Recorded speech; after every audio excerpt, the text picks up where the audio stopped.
आज के इस क्लास में जानेंगे उत्तर अमेरिका मुक्त व्यापार समझौता, जिसे शॉर्ट में क्या कहते हैं, नाफ्टा के नाम से जानते हैं। अब देखो, नाफ्टा का पूरा नाम होता है North American free trade agreement. ठीक है, नाफ्टा का पूरा नाम हो जाएगा North American free trade agreement. उत्तर अमेरिकी मुक्त व्यापार समझौता संयुक्त राज्य अमेरिका, कनाडा और मेक्सिको के बीच उत्तरी अमेरिका में एक त्रिपक्षीय गुट बनाने का क्या है, एक समझौता है। मतलब इसमें जो है नाफ्टा में 3 देश शामिल थे, जिसका नाम था पहला संयुक्त राज्य अमेरिका, दूसरा हो जाएगा कनाडा, ठीक है, और तीसरा हो जाएगा मेक्सिको। अब इन देशों के बीच जो है उत्तरी अमेरिका में एक त्रिपक्षीय व्यापार गुट बनाने का क्या है, एक समझौता होता है। ठीक है, जिससे क्या हो, इन सदस्य देशों में अच्छे से व्यापार किया जा सके। उस नाफ्टा क्यों बनाया गया था? नाफ्टा इसलिए बनाया गया था, जो भी इसके सदस्य देश हैं, ठीक है, उनके बीच कोई भी समस्या ना हो व्यापार करने के लिए, ठीक है, या दूसरे देश में निवेश करने के लिए। इन सभी समस्याओं को दूर करने के लिए नाफ्टा को बनाया गया था।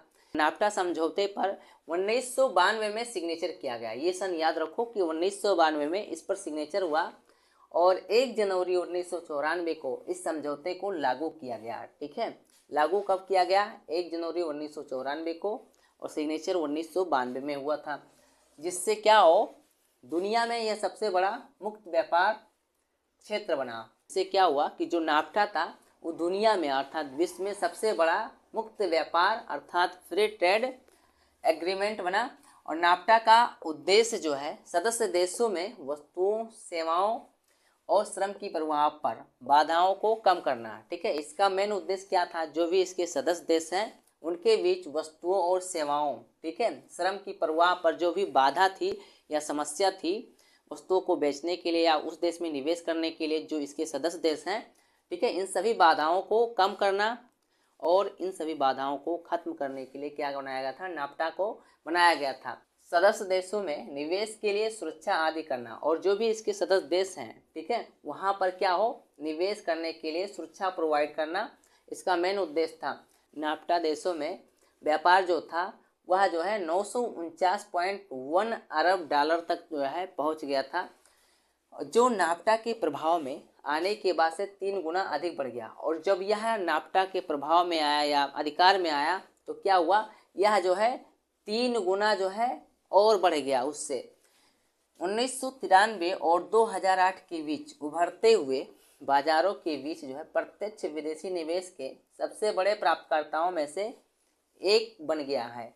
मतलब क्या हुआ कि 1993 और 2008 के बीच, ठीक है, उभरते हुए जो बाजार थे उनके बीच जो है प्रत्यक्ष विदेशी निवेश सबसे बड़े जो है प्राप्तकर्ताओं में से क्या हुआ, एक बन गया। जो विदेशी निवेश था वो सबसे बड़े प्राप्तकर्ताओं में से क्या था, एक था, जो कि नाफ्टा के भागीदारों से US 156 बिलियन डॉलर से अधिक प्राप्त करता है। ठीक है, और इसका मुख्यालय जो है Mexico city, Ottawa Canada, Washington DC America में है। ठीक है, इसका मुख्यालय याद रख लीजिएगा।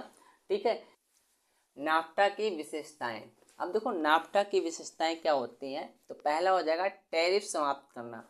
टैरिफ, नाफ्टा ने 3 देशों द्वारा उत्पादित अधिकांश वस्तुओं पर से टैरिफ क्या कर दिया, तुरंत जो है हटा दिया, खत्म कर दिया। ठीक है, दूसरा हो जाएगा धीरे धीरे बाधाओं को दूर करना। देखो नाफ्टा ने सीमा पार निवेश, ठीक है, जो सीमा पार अर्थात दूसरे देश का जो बॉर्डर है वहाँ पर जो निवेश करते थे लोग, तो सेवाओं की आवाजाही में शेष अधिकांश बाधाओं को धीरे धीरे क्या कर दिया, समाप्त करने का आह्वान किया।